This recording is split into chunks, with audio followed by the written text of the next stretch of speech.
ہماری ویڈیوز دیکھنے کے لیے ہمارے چینل صراط جنت کو سبسکرائب کریں۔ سورہ طور کا تعارف۔ مقام نزول: سورہ طور مکہ مکرمہ میں نازل ہوئی۔ اس میں 2 رکوع اور 49 آیتیں ہیں۔ طور ایک پہاڑ کا نام ہے اور اس سورت کی ابتدا میں اللہ تعالیٰ نے اس پہاڑ کی قسم ارشاد فرمائی۔ اس مناسبت سے اس کا نام سورہ طور رکھا گیا۔ ام المؤمنین حضرت ام سلمہ رضی اللہ تعالی عنہ فرماتی ہیں، میں نے حضور اقدس صلی اللہ تعالی علیہ وآلہ وسلم سے اپنی بیماری کی شکایت کی تو آپ صلی اللہ تعالی علیہ وآلہ وسلم نے ارشاد فرمایا، تم سوار ہو کر لوگوں کے پیچھے سے طواف کر لو۔ چنانچہ میں نے طواف کیا اور حضور پر نور صلی اللہ تعالی علیہ وآلہ وسلم بیت اللہ کی طرف منہ کر کے نماز پڑھ رہے تھے اور آپ صلی اللہ تعالی علیہ وآلہ وسلم نے نماز میں سورہ طور کی تلاوت فرمائی۔ حضرت جبیر رضی اللہ تعالی عنہ فرماتے ہیں، میں نے مغرب کی نماز میں نبی کریم صلی اللہ تعالی علیہ وآلہ وسلم کو سورہ طور کی تلاوت کرتے ہوئے سنا۔ جب آپ صلی اللہ تعالی علیہ وآلہ وسلم ان آیات پر پہنچے، ام خلقوا من غیر شیء ام هم الخالقون ام خلقوا السماوات والارض بل لا يوقنون ام عندهم خزائن ربك ام هم المسيطرون۔ ترجمہ: کیا وہ کسی شے کے بغیر ہی پیدا کر دیے گئے ہیں یا وہ خود ہی اپنے خالق ہیں، یا آسمان اور زمین انہوں نے پیدا کیے ہیں؟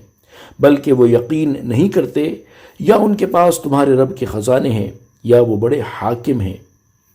تو انہیں سن کر مجھے لگا کہ میرا دل سینے سے نکل کر اڑ جائے گا۔